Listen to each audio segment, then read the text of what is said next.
کار اعمار پروژه تولید 10 میگاوات برق آفتابی در نزدیکی بند نقل و ولسوالی سروبی افتتاح شد.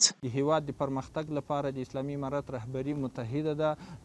یو نوی هغه نن دلته دا و چې دغه 10 میگاواټه برېښنا دلته نوره د جوړېدلو سولري برېښنا چې دلته له مخکې نه 188 میگاواټه هایدرو یعنی آبي برېښنا موجوده ده، خو 10 میگاواټه نوره د سولري برېښنا افتتاح نن وشوه. پروژه مالکش وزارت انرژی و آب است که خوشبختانه کار عملی از پروژه به شرکت مشورتی گرین استیت پاور تسلیم داده شده و شرکت گرین استیت پاور خوشبختانه بایم که پروژه را دریافت کرد و در آینده های نزدیک کوشش داره که در بخش برق تا مبلغ 100 میلیون دلار دیگه سرمایه گذاری کنه. مسئولین گفتند امارت اسلامی اینا درک نموده اقتصاد قوی میتونه در صنعت و پیشرفت برق یک عنصر مهم و ضروری باشد. امارت اسلامی جهت رسیدن به این هدف تولید برق را در داخل کشور در اولویت‌های خود قرار داده و از تمام سرمایه‌گذاران کشور خواستند تا در بخش تولید برق سرمایه‌گذاری کنند. اسلامی امارت د کورنی برېښنا تولید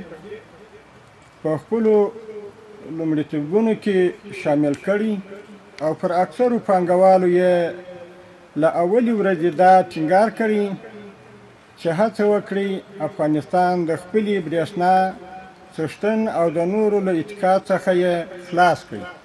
د همدې هلو ځلو په پایله کې نن دا د 10 میگاواټه لمریز برېښنا د پروژې د پیل شاهدان یو.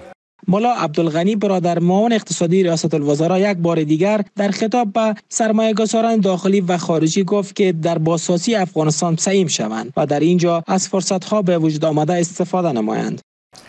اسلامی امارت پانګوالو ته د پانګونې اړتیاوې او مساعد شرایط برابروي چې په دې موخه یې ځانګړې کمیټه هم تشکیل کړې ده.